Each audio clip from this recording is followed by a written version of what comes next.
Hi guys, good morning. It's Kimberly. Welcome to the Twin Flame family. Welcome back to those of you who are subscribers and returning. We're talking about You Can't Hurry Love this week, and this is about navigating your twin flame separation. And I'm holding a March class series every Thursday. This Thursday, we're going to be talking about how to navigate your separation, what it means, what does it mean to hold space versus waiting, and how do we surrender in this process and take advantage of the time that we're being given. How do we find the perspective to make it joyful rather than painful? So if you'd like to join us, you can go to thetwinflamefamily.com and click on schedule a session, and then go to the group services, and it's the second workshop, You Can't Hurry Love. Okay, so that's March 9th. It's at 6 p.m. Eastern Standard Time. And then just to remind you, also on the website through March 19th, I'm holding a special for readings that are 50 minutes long. It's $50 for 50 minutes. It's a special rate so that I can work with you guys who maybe haven't tried my services or want to have a repeat reading. I do readings along with Twin Flame guidance sessions. This is intuitive healing, energetic balancing. These are soul coaching sessions and the intuitive readings. I use the tarot deck and all of that. So if you're looking to clear these energy blocks or having heaviness or kind of struggling with the process, this is a good time to check in with me. So look forward to working with you. You can access all of that on thetwinflamefamily.com. So this week, I want to give you your energy update, and this is going to go from March 5th through the 12th, and we're going to go right up to the full moon with this energy. So there is a full moon coming in Virgo on March 12th, and I will give another energy update prior to the full moon. So let's say this goes through March 11th, okay? So I've actually pulled some cards for both the Divine Feminine and the Divine Masculine. Completely different spreads, completely different messages. I feel like the Feminine and Masculine are really working on their individual selves right now and trying to figure things out. And, what you need to remember is no matter what's happening or playing out in the 3D, that the decisions that each individual and the twin flame connection is making is actually helping you guys to become more individuated. It's helping you to define your path. It's helping those decisions are inspired by the connection, whether you full know it consciously or whether it's subconsciously or at a soul level. So I want to remind you that even if you feel like the decisions that you're making are pulling you further apart, or if it feels that way now, it's not really that way. It's that you're making the best decisions for yourself, and that's what needs to happen. That's how you become two individuated souls who can eventually come together in a harmonious union. And that's what this process is about. And so trust is paramount in all of this, because if we start to doubt, like I feel like a lot of you who I work with in private session are like, if I do this, I feel like it's going to take me further away from my twin flame, or I'm worried about him or her not joining me, or they just took a sharp left and I'm taking a sharp right. How will we ever come together again? And the truth is that that's not for you to worry about. Know that taking the sharp left and taking the sharp right was in divine order and somehow was sparked by the connection, okay? Whether it's the running away from, not wanting to deal with ourselves, or that's what the runner dynamic is. It's like when we don't want to fully face ourselves. Or if it's just, this is what needs to happen truly for me. It doesn't matter whether these actions are coming out of defense or running, or whether it's coming out of deliberate creation and really authenticity. It's still in divine order. So everything's being orchestrated perfectly for you. So if you're having like that angst around, like I said, my twin flame took a sharp left. I'm going right. How will we ever come together? It's not for you to worry about the how. The how is what the universe takes care of. It's more for you to worry about, oh, I just took a sharp right. I'm going along this path. Well, now let me fully focus on this path. Let me fully immerse myself. Oh, I'll still send love over there, but I'm going to still fully immerse myself here. And that's how we'll do the deepest healing, grow and evolve the most, set forth on our mission, with no hesitations. And that is how union will be closer, even though it feels like you're miles apart. That's not really the reality at the soul level, because what you do over here, your twin can feel and will be elevated by over here. So the more you raise the vibration and stay in your healing and your awakening and the good vibes and the manifestation, that's going to help on the other side. Even if you can't see it, touch it, feel it, hear it, doesn't matter. So I think we get just so locked into the concepts of if seeing is believing. And this is a process of really like blind trust, trusting our intuition and trusting in the signs and synchronicities. One thing I want to speak to over the past week is more than a few of you, both in the class setting as well as in private session, have reached out to me about the meaning of signs and synchronicities. And I want to tell you that the signs and synchronicities are there to bring you back to your true self. They are there to bring you back to your true self, mostly for the awakening of your awareness and your connectedness to spirit and your connectedness to that other realm.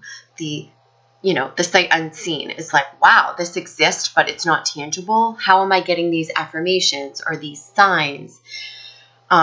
This is about trusting your inner knowing and being brought back to yourself. And many of us, especially the divine feminine, lost the trust in our intuition along the way. Like when we were really small children, it was either shut down or not nurtured enough to be validated and practiced and expanded upon. So this is a new practice as you receive the signs and synchronicities to trust them. The other piece of the signs and synchronicities are, some of you are saying, like, I don't want to latch on or attach to the signs and grasp onto false hope. Here's the thing, though. The signs and synchronicities are magic. They're magic, okay? It's the universe speaking to you. It is an affirmation of the connection, especially when the signs are connected to your twin flame. But is it a promise of what's to come? Not necessarily. Is it a harbinger to take action? No, not necessarily. They're usually just little winks, nods, and smiles saying, this connection is still alive. This person is thinking of you. Oftentimes it's, you'll find your own language with the signs. And that's the most important thing. And that comes with trusting your intuition. So you can't develop a dictionary or a vocabulary with the signs and synchronicities until you trust them. And so I've been doing this work for well over 2 decades with signs. And I can tell you that at first you're like, whoa, am I going crazy? And then second, you're like, no, I'm seeing these signs. I trust them. And you're still trying to convince yourself a little bit. And then you're going, all right, well, what does this mean? And a lot of you are like, why am I being tormented by this? If I'm not supposed to talk to my twin flame and I'm not supposed to see him or her, then why am I getting all these reminders constantly? Why am I being bombarded by their name, their birth date, the numbers, the songs that remind me of them? And so this is to, again, it's like the universe smiling upon the 3D connection. It's saying this connection is alive. It's saying this is real. This is the soul level connection that you're being reminded of, okay? And it is not, those are not there in your past so that you can figure out what to do or what not to do, or because you see a sign that it's time to take action. Sometimes, but usually not. Usually they're reminders. Sometimes you'll get signs that are more deliberate, less subtle. Like, I had a video during the summer and I was talking about the signs and synchronicities, and I saw, as I was placing a return phone call to my twin flame, I saw a truck and it said, it was all, I forget, but it was like repairing, it was basically repairing the relationship. It was like repairing it was something like that. And it was a very deliberate message. It was very like, wong, wong. Like, you'll know when those signs are delivering a specific message to you, because they'll be very specific. Other times they're very subtle. They're numbers, they're songs, they're subtle reminders. It's like the universe smiling upon the connection. It's just that affirmation, that confirmation of that the other person is thinking of you, that connection is still there, and so your job is to smile and let it go. Okay, just smile on the signs and synchronicities, know that it's the magic of the universe, and then let it go. You know, as you get more in depth with working with the signs, like when you get more entrenched in it, you'll find that language that you develop will actually help you figure out, you know, exactly what the signs mean. And also, sometimes they do serve as harbingers or foreshadowers, but that takes a while to develop that language and that skill. And for now, for those of you that are just starting to work with the signs, I want you to just practice trusting, smiling upon them, and letting them go. Okay, until you really develop that language as to what they mean. Because the more you see them, your signs are not going to be the same as everyone else's. There may be some universal signs like the 1111 and the gateway numbers or the master numbers, but what that means for you could mean something different for somebody else. So this is about you trusting the language that you have with the signs and trusting your intuition to know what they mean. So work on that. That's a practice. That's a skill. It takes trust, and it takes you developing the language. Okay? So moving on for the Divine Feminine. I'm not going to hold the cards up. I'm just going to give you a general feeling of what this is talking about. So the guides are showing me that this is all about balance for the feminine. She's still trying to balance her spirituality with her mission, with her love for her twin flame. And the message that's coming across is like, don't be afraid to lean on others for support.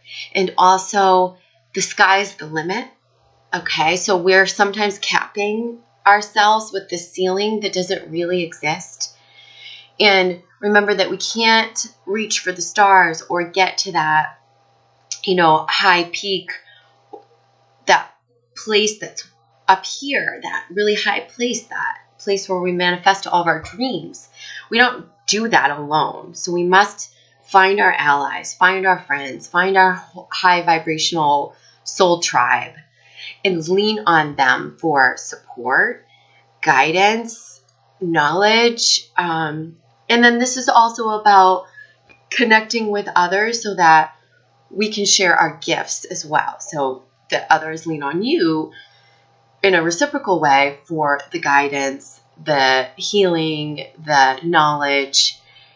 And so this is still about balancing. I really feel like she's balancing the spiritual healing, the learning this, the trusting the intuition, the getting back into her feminine, and then her mission, her work. And those may be two different things right now. Like your day job may be very different from your mission, and it may be that you're developing one while you're doing the other, which is the case for most at the beginning. And they're just saying, like, it's okay to dream and think big, because anything can be achieved right now. Like, manifestation is at a height. This is about that there's no ceiling, and reach for the stars, reach for the sky, reach for the heavens, because your angels and your guides are going to help you get there. Anything that you want is in your reach. And I feel like it is pointing us to, like, everything we want. And some of us have forgot everything we want. So, you know, you might get mired down in some of the muckiness of separation, of when is this ever going to happen? But they're telling us to get excited again, to start dreaming again, to start redefining what we want to create. And do that in a very general way that's attached to, like I said in my last video, that's attached to the feeling of it. It's attached to the vibration of joy, excitement, having everything that we possibly can dream of. And this doesn't mean to, focus on the very specifics of how you're going to come together with your twin flame, or that you may just imagine yourself in, or creative visualization, or you're thinking about what you want to create. All right, well, it's this dream life and this dream house and this feeling of what that feels like. It's not so much what the house looks like or what the partner looks like or how the partner is. It's more the feeling of how joyful that is, the fullness of your experience, why you want that, what are the reasons and the feelings behind that. That's what you need to connect with. Because the more you connect with that, the more you'll get excited for it. And they're saying just keep dreaming, keep defining or redefining what that is, because I feel like getting mired in the muck and yuck of what's happening on the 3D plane has kind of stopped those dreams, and they're reminding us to lift that ceiling and open it up again, because it's there for the taking to reach up and grab it. Okay? For the masculine, I feel like the masculine is kind of overwhelmed by all the options, okay? Still doesn't know what direction he wants to take completely, okay? And he's still hermiting. And that means that he's not totally coming forth yet. And I do feel like this will shift after the full moon next week. But I think that he's contemplating a change, many of the masculine in their career lives, or something that's going to spark their inspiration. Like things that got stagnant for them. They're thinking about the other options in life. They're thinking about traveling. They're thinking about changing their careers and making some sort of a change that's going to spark them. But in order to do that, they're hermiting right now. They're going internally. Some of them are doing it very passively, so no introspection and just pulling back. And it's like you don't hear from them. You don't know what's going on. There doesn't seem to be any action or progress in their life. Okay, well, let that be, because they need to do that. They need to hermit like that. Others are pulling back and being introspective and really thinking about what's the next step, so that they can take the next step to build something new. And others are making their mistakes. They're going further into situations, or they're going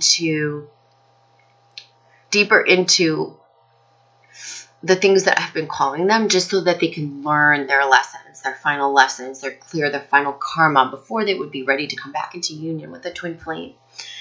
Either way, though, I'm getting, the early pentacle cards, the Ace of Pentacles, the Page of Pentacles. This is about, focusing on how they're going to begin anew in a different way, how they step into their manhood. And this is just like stepping into more maturity. This is stepping into taking life into their hands rather than being really passive. So I think that there's a passivity that is they're going to emerge from and really be more deliberate in creation. And I see that happening over the next few weeks.